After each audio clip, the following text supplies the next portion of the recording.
네, 요새 금보다 귀하다라는 그것, 바로 전세 매물입니다. 이 전세 매물이 씨가 말랐다고 하죠. 그나마 나와 있는 물건은 말 그대로 억소리가 나게 올랐는데요. 한 조사에 따르면 서울 전세값은 6월 중순부터 가파르게 오르기 시작해 지난 4주간 0.84%나 뛰었습니다. 전세가 귀해. 최근에 한 5천 올랐다고 보시면 돼요. 월세도 없고 전세도 없고 보여드릴 게 없어, 물건 자체가. 더 가물었고요. 이른바 규제의 역설이라고 할까요? 정부가 강도 높은 세제 대책을 발표하자 일단 킵하고 추이를 보거나 아예 높아진 세금만큼 전세값을 올리는 도미노 현상이 나타난 겁니다. 거기다 임대차 3법 시행까지 겹치면서 시장은 대혼란입니다. 임대차 3법이 시행되면 이 세입자는 최장 무기한까지 계약 기간을 연장할 수가 있고 직전 임대료의 5%를 넘는 임대료 인상은 할 수가 없습니다. 이에 앞서서 전세값을 올리거나 반전세 또는 월세로 바꾸려는 집주인들의 움직임이 나타난 겁니다. 세입자 내보내는데 막 터져 나오더라고요. 후한데요. 전세가 1억이던데 세금이 어마어마하게 나와서 거기 들어가 살아야 돼요. 자, 더불어민주당과 정부가 7.10 부동산 정책 후속 대책 마련에 나섰습니다. 국회 국토교토위원장인 진선미 민주당 의원 그리고 이 주무부처 수장이죠. 김현미 국토교통부 장관이 모여서 첫 국토부 국토위 당정 협의를 가졌습니다. 결국 보완책의 초점은 공급 확대로 귀결되는 모습입니다. 정부는 3기 신도시 주택 공급 계획과 관련해서 충분한 물량이 예정되어야 있다는 점을 정부의 노력을 구체적인 수치와 시기를 명시하여 국민들에게 설명해 주시고 이를 통해 국민들이 안심할 수 있도록. 자, 이어 민주당의 국토위 간사인 조응천 의원이 조금 더 직접적으로 쓴소리를 했습니다. 여전히 공급이 부족하다는 것이 공통적인 여론이라면서 7.10 대책에 빠진 구체적인 공급 확대책이 나와야 한다고 강조했습니다.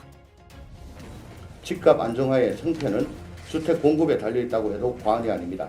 수도권과 서울에 양질의 주택이 충분히 공급된다는 인식을 심어드림으로써 내 집 마련에 대한 불안 심리를 철저하게 해소해 드려야 할 것입니다. 사실 김현미 장관의 생각은 물량은 충분하다라는 거였습니다. 과거 청와대 유튜브에 실린 앞으로 집값은 어떻게 될까요? 라는 편을 보면 공급이 없다 이렇게 말씀하시는 것은 사실과 좀 다르고요. 네, 라고 입장을 밝힌 바가 있습니다. 불과 어제 한 언론 인터뷰에서도 서울 주택의 공급은 부족하지 않다. 많은 물량을 실수요자에게 제대로 공급하기 위한 시스템이 중요하다라고 말했습니다. 공급 부족론을 정면으로 반박하고 집값 상승의 원인을 다주택자에게 돌린 겁니다. 자, 이를 두고 참여정부 청와대 수석을 지낸 조기숙 이화여대 교수가 전문성 부족을 지적하기도 했습니다. 그러니까 기본적으로 사람은 다 욕망을 가지고 자기 이기심을 추구하기 위해서 움직여요. 임대사업자도 그렇고 국민도 그렇고. 그러니까 정책이라는 건 이들이 정부가 원하는 방향으로 자발적으로 따라올 수 있게 보상 구조를 디자인하는 게 저는 정책이라고 보거든요. 그런데 이 운동권 출신 교수나 운동권 출신 정치인들에게는 이게 부르주아 학문이거든요. 정책학에 대한 기본 이해가 좀 떨어진다라는 게 제가 말하는 전문성 부족이고요. 자, 오늘 당정 협의에서는요, 김현미 장관의 톤이 조금 달라졌습니다. 정부는 수요 부문 규제 정상화뿐 아니라 공급 확대에도 힘을 쏟고 있다라고 했는데요. 또 향후 주택 공급 확대 TF를 통해 실수요자를 위한 공급 확대에 총력을 다할 계획이라고 강조했습니다.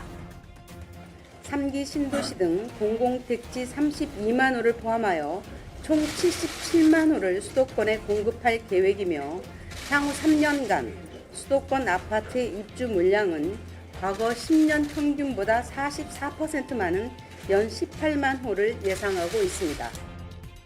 그리고 당정은 공급 대책의 가장 뜨거운 감자인 그린벨트 문제도 이 TF에서 함께 논의하겠다는 입장입니다. 홍남기 경제부총리도 어제 한 언론 인터뷰를 통해 1차 과제들에 대한 검토를 끝내고 필요하다면 그린벨트 문제를 점검할 가능성을 열어두고 있다라고 했는데요. 필요할 경우 서울 내에 그린벨트를 풀어서 아파트를 공급할 수도 있다라는 뜻으로 해석됩니다. 자, 그런데 이번에는 또 국토부에서 엇박을 냈습니다. 박선호 1차관은 집을 짓겠다는 용도의 생각만 가지고 그린벨트를 활용하는 것은 조금 더 신중하게 봐야 한다면서 아직까지 해제에 대한 본격적인 논의 착수되지 않았다고 말했습니다. 결국 서울의 공급을 늘려서 집값 안정화를 꽤 보자는 겁니다. 근데 문제는 땅이 충분히 있느냐. 어때요, 차관님? 서울시 그린벨트를 말씀하시는 것으로 이해가 되는데 예. 서울특별시 쪽과도 이 부분에 대한 협의는 아직 시작되지 않았습니다. 하여튼 자연환경을 보존하는 목적도 있지만 도시가 무분별하게 계속 외연적으로 확산하는 것을 차단하는 역할도 하는 제도고. 네, 아직 초기 논의 단계라서 다양한 입장이 나오는 거 당연합니다. 하지만 이 가뜩이나 복잡한 대책이 쏟아지는데 부처 간에 조율이 안 되는 모습이 보이면 시장의 혼란이 더 커질 수밖에 없다는 지적도 나오고 있습니다.